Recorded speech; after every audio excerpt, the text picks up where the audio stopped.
Je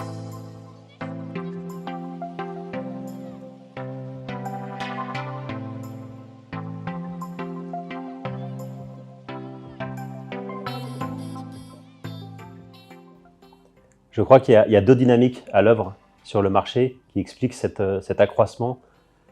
La première, c'est qu'il y a de plus en plus de focus de la part des marques sur le parcours client. C'est devenu quelque chose qu'on doit observer, mesurer, analyser, voire disséquer, et qu'on cherche à améliorer sur tous les points de contact, à tous les canaux et à toutes les interactions possibles. On a besoin de collecter beaucoup de data et de faire beaucoup de calculs à partir de cette data, et la capacité de data, elle explose. Non seulement il y a de plus en plus de moyens pour mesurer, collecter et proposer ce qu'on appelle la Next Best Action Marketing, mais en plus, pour faire toutes ces actions-là, les outils marketing tech et ad tech ont de moins en moins de coûts pour le faire, puisque stocker et analyser et calculer autour de cette data coûte de moins en moins cher. Et donc, la conjonction de plus de besoins avec des outils qui sont de moins en moins chers et de plus en plus spécialisés à chaque point de contact explique cette fragmentation et cette augmentation des solutions.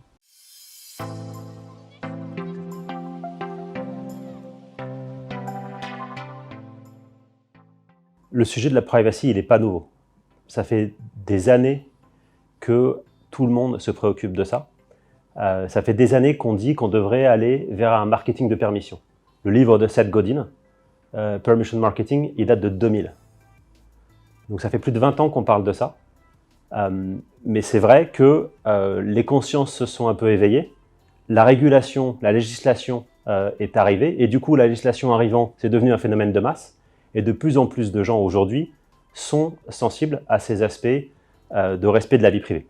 Les marques, elles, sont en train d'adopter ce paradigme de la demande de permission, de la demande de consentement. On va passer à un marketing de la confiance et arrêter ce marketing d'interruption où on nous prend entre guillemets nos données sans qu'on se soit vraiment rendu compte de pourquoi, à quel moment et quel allait être l'usage, à un marketing où on va être beaucoup plus clair avec les gens sur qu'est-ce qu'on fait de leurs données, en échange de quoi les marques vont avoir peut-être beaucoup moins de contacts, mais des contacts consentis, des contacts de confiance. Et donc, ce que ça change, c'est que ça nous amène à des stratégies data first party, avec lesquelles les marques vont pouvoir engager des dialogues consentis avec leurs clients. Et donc, une fois qu'il est consenti, il n'y a plus de paradoxe entre la personnalisation et le respect de la vie privée, puisque j'ai consenti à donner, à prêter ou à partager mes données avec une marque, et en échange de quoi, j'aurai un marketing personnalisé, mais je le savais à l'avance.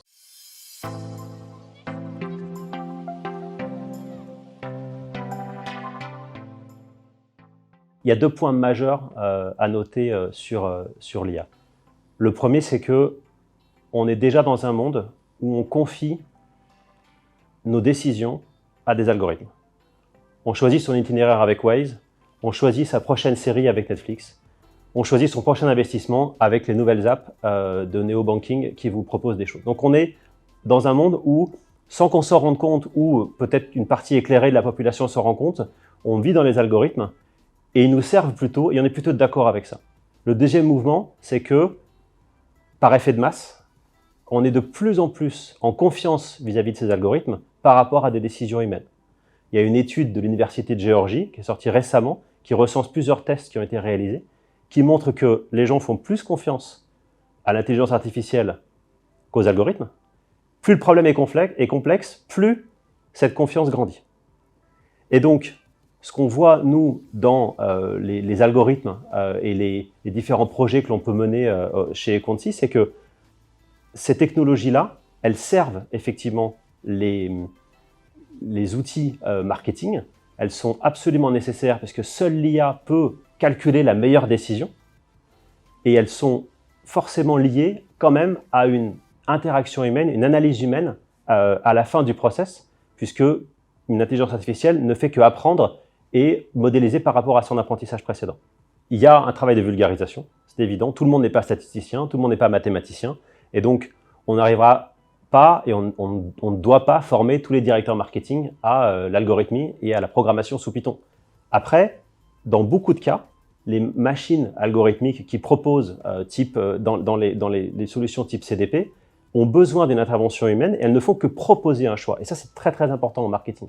C'est-à-dire qu'il faut former des gens à l'exploitation de ces outils. Et l'exploitation de ces outils, c'est souvent de se dire, OK, voilà ce que me dit la data, voilà l'explication qu'elle me propose, voilà ce que me propose l'algorithme comme meilleure action marketing.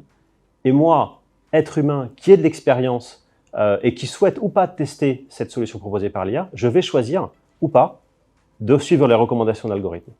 Mais aujourd'hui, on ne doit pas être encore dans des solutions qui sont 100% commandées par les algorithmes parce que ça ne peut pas prendre en compte tous les paramètres puisque par définition, ça ne prend en compte qu'un historique.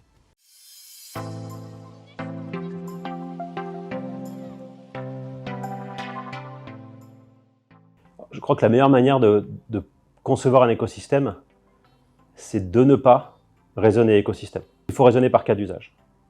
Dans la majeure partie des cas, quand on a une solution qui est proposée, notamment quand c'est une énorme solution, une énorme suite marketing, elle répond à beaucoup plus de besoins que les besoins à l'instant T de nos clients.